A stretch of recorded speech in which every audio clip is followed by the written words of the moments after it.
So ultimately, I came to the conclusion that the job hunt wasn't working because this is supposed to be my job. I'm supposed to be doing this. Like she said, like that was the confirmation when she gave me my separation notice. She was like, you should really look into vlogging. Like that was the beginning of the confirmation.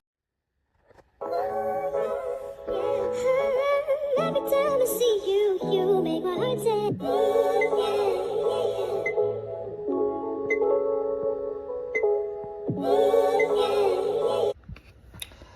Hey y'all, what's up? I'm back with another video. It's episode 2 of Life After Death. And mind you, the channel is called Life After Death because this is my life after a death.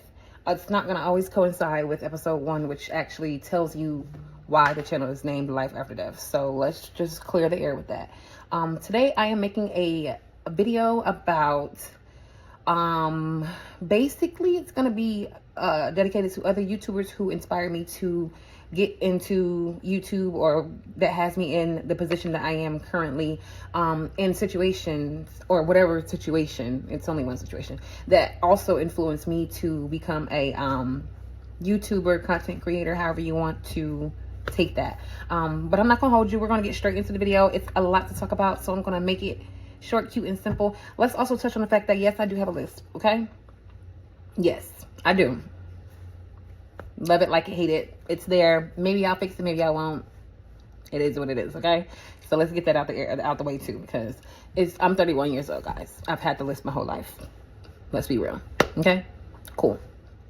But anyway, moving forward, I started working for this company called Hallmark Aviation Services on September 25th of 2019. Okay, this company basically is a contractor. It's a company that handles international airlines such as British Airways, Qatar Airways, WestJet, Turkish Airlines. We basically do the ground handling and the above wing handling for the company so that they can travel to and from their destinations, whatever. I started this company as a regular customer service agent. I went up, became a supervisor, went up, became a trainer and whatnot. If you look at my page on all things PrettyKB, you'll see a series of videos, a series of Dior in the bed.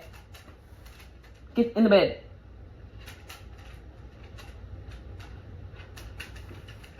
Sorry, that's my dog, and she's being louder than I am, so we had to stop for that moment. But yeah, the company Hallmark Aviation Services is a ground handling company and above wing company that they basically take care of the international airlines that are not stationed in the city of Atlanta. I worked for them from September 25th, 2019 until March 8th, 2024. Here's why. They ended up firing me for violating the social media policy. Now, mind you, I did say you can go on my Instagram and go look at videos, pictures.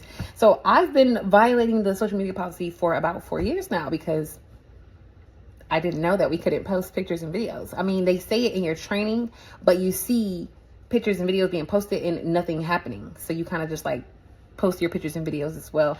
And like I said, it was going on for 4 years. So, but this is me taking accountability.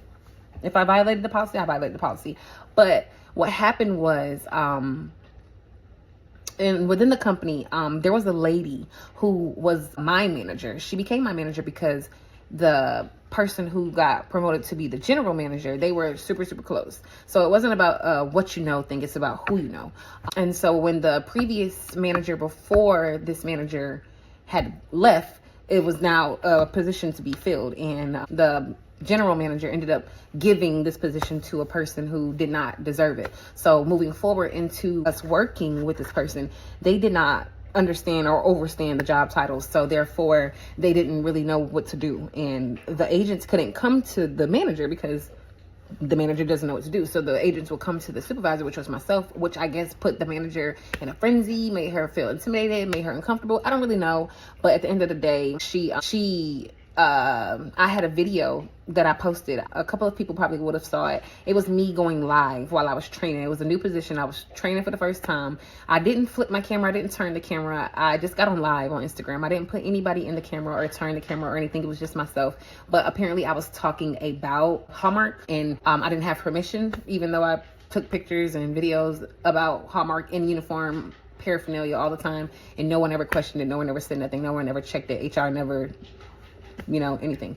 But like I said, the manager who was above me, she was very intimidated. I'm gonna say that because it seemed that if she was intimidated, she acted as if she was, and she wrote like she was intimidated. Like her messages that she was sending stuff, yeah, like trying to be condescending and shady. But you know, and yeah, so I was training a class, and I went on Instagram Live, got on Instagram Live on my phone, and I ended up I guess talking about whatever I was talking about in the training.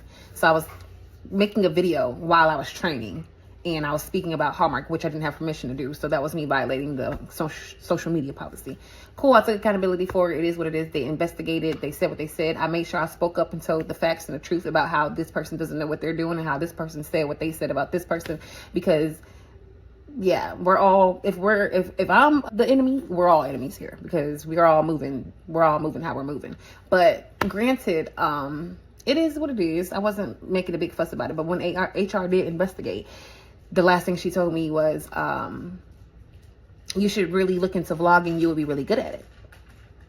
That was the last thing she told me when I separated from the company. That was in March of 2024. So granted, I would have started vlogging then, but moving forward throughout the year, it was this thing that happened and that thing that happened. And I didn't want to get on here and be manipulative or vindictive or, you know, just out here bad talking or bad, like just on here for the wrong reasons, basically. So, when she said that, I looked into it, but like I said, that was my spirit, my heart, my mind. I was too unfocused. I was too trying to do it for the wrong thing. I was trying to be spiteful, if you will. And I'm not that, like, I don't want to be known for that. I don't want to be on here running people through the mud or talking bad or whatever, because, you know, it's really never that serious. So I never really like jumped to the fact of vlogging because I didn't want to put out the wrong thing. So here we are, what is this, January of 2025, and everything's just coming full circle. Like I've released all my animosity, I've released all my anger, I've released all of my, you know, bad vibes. And so I'm capable of getting on here now and doing what needs to be done, because I'm in the headspace. I'm in the position. I am no longer just upset. Like, I'm not upset. I'm at peace. I'm good. I'm happy. I'm smiling. You know what I'm saying? But moving forward, like I said, I stopped working March 8th of 2024. I did get unemployment, because they only give you unemployment if it makes sense. Like if they wrongfully did something, if they wrongfully fired you, if it's wrong. And it was wrong, because you're firing me for something that I've already done and I do all the time. So I was unaware that I could not do it.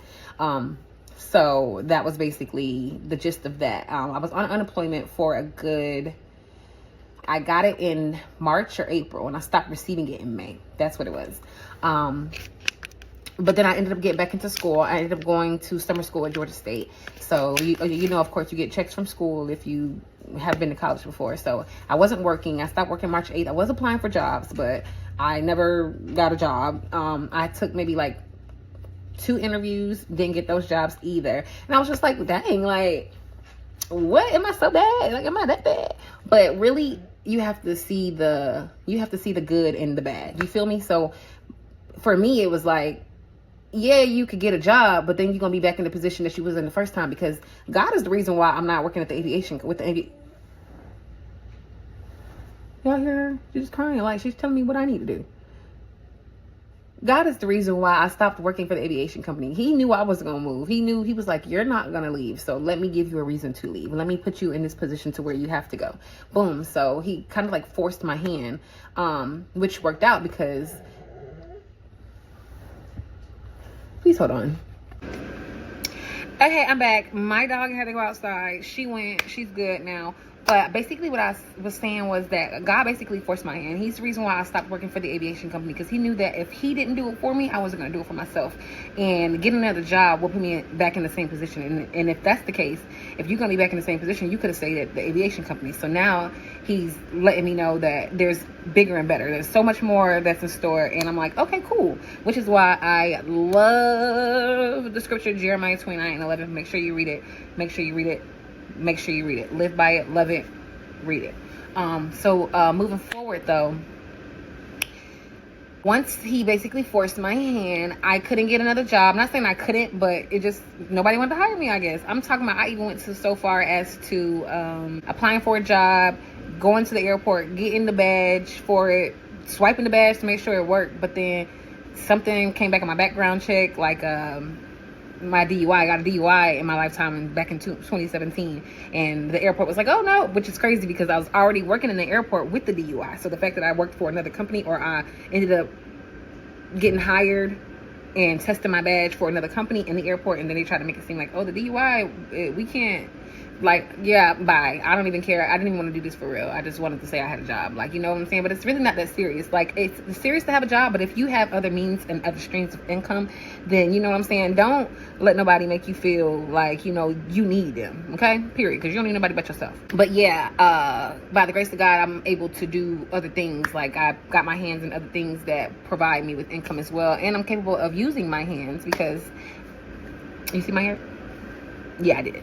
But anyway, so I'm not gonna say I was okay. Like, I was okay for the year of 2024. I've experienced all the things that I experienced. I didn't get a job. I did go to school. I did get checks from school at least 2 times. So, you know, if you budget and save accordingly, then it'll work out for you. As well as me still doing hair and whatever I was doing for. So ultimately, I came to the conclusion that the job hunt wasn't working because this is supposed to be my job. I'm supposed to be doing this. Like she said, like, that was the confirmation when she gave me my separation notice. She was like, you should really look into vlogging. Like, that was the beginning of the confirmation. And then all these things in between made me want to really get into vlogging because I have so many stories. I have so many things to talk about. And I was always like nervous. I didn't want to put my business out there. But baby, if business sells, then let's go. Y'all can know all about this. So anyway, I say that to say, I didn't get a job because this was supposed to be my job. And I didn't start last year because I wasn't in the headspace, and I had to make sure I prayed and make sure it was the right thing for me to do. I was supposed to make sure that God sees fit for me to be sitting here on YouTube versus sitting in a 9-to-5, clocking in and clocking out. And clearly he sees fit because I still couldn't get no job. This is what I'm doing. So I'm going to start off with thanking a couple of people. They don't even know me. I don't know them, but I got on YouTube. I did some research. I looked into different videos, different streamers, different YouTubers, just to see, like, you know, what to do, how to do it, and things like that. So we're going to start with Myron Golden. He talks about going from $0 to a millionaire, or like a lot of money, because he did it himself. And I'm not going to give away his gems and whatnot. I am going to acknowledge Myron Golden, but definitely check him out because he is very interesting to watch. I really love the thing about YouTube is that people get on here and they are their raw, real, authentic selves. And that's obviously and honestly what people want to see. They want to see your real life experiences and the things that you go through, and how'd you become who you are and how'd you make it happen for you. And the one thing that we have in common, not we, but YouTubers, but the ones I'm seeing that I, you know, tagged or took upon myself to shout out, is God. Everybody is basically showing how God put them in this position and how their prayers and their scriptures got them to focus good enough to be on YouTube, on a platform, and being monetized for it. You know what I'm saying? So it's not always just about monetization. It's not always just about the money. It's more so about the fact that the message, like, God, the message is God. So the second YouTuber I'm gonna look into is Jade Beeson. Jade Beeson, girl, the accent girl, love it. But Jade Beeson, she actually helped me with a couple of YouTube tutorials. She has a couple of YouTube tutorials on her station, on her channel. She also gives you like a weekly guide. Like in week 4, like week 1, this is what you should be doing. Week 2, this is what you should be doing. Week 3, this is what you should be doing. Week 4, this is what, you know, she gives you that. She tells you to pick 5 YouTubers that you are into or watching to see, you know, just the gist of what they're doing. And I did pick 5. This is the 5 I'm talking about right now. So thanks, Jade. Love you, girl. Dodash, she is my fave. I'm gonna say Dodash is my fave because she is like literally energy always on 10, very motivational. Like if you are sitting at home and you weren't even thinking about getting on YouTube, she literally is the person to watch to make you literally get energy out of nowhere and just create a YouTube channel and start posting videos. She posts daily at this point, so it's always something to see. It's always something to watch. She's giving you her raw authenticity as well. She don't care if she in a car, she don't care if she at home. She just give you what you need period. So definitely look into DoorDash. Roberto Blake, he is a YouTuber that explains like real stuff, like you starting on YouTube in 2025, is it worth it, is it not worth it, and where it's gonna get you and things like that. Roberto Blake, shout out to you. And then lastly, it's going to be, well, I have two more. Intros by Sav. That's who helped me make my intro. She helped me make my intro, the outro. She has tutorial videos. She drops tutorial videos, I think, every other week or every week. I'm not sure, but definitely look into her page. She is a very thorough tutorial person. Like the tutorial, if you just follow each step that she gives you, you'll do good. Because me, I am very technology incompetent. Like, I don't know anything about digital creating, none of that. But if you watch these tutorials, most definitely you wanted something. Last but not least is Danielle, Money Making Homemaker. Danielle, okay, Danielle gives you 3 scriptures to live by to become a millionaire on YouTube. It provides you with principles. Look into her videos. I wrote them down. I'm not going to tell you because I want you to tune in and write them yourself. You know, go give her page a watch. But yeah, YouTube is just a whole different ball game for me, and I'm excited. This is episode 2. I gave you a little insight my old job, and why I am here now. Moving forward, I don't really know what you guys do or do not want to see, but I'm to the point where I'm open, and you can put whatever you want to see, or you can put some comments below, or you could slide in my DMs and tell me, oh, this is what you should do, or whatever you see fit. But ultimately, I just definitely want to get on here and explain that even if you don't have a job, YouTube could be your job, and be mindful of the things and the ways that you do come across your jobs, because I came across my job randomly right after my baby, and then I lost my job from doing something so random as well. So yeah, this is episode 2 of Life After Death. Watch it, like it, comment, subscribe to it, and come back. Okay? Come back. This KB, y'all signing.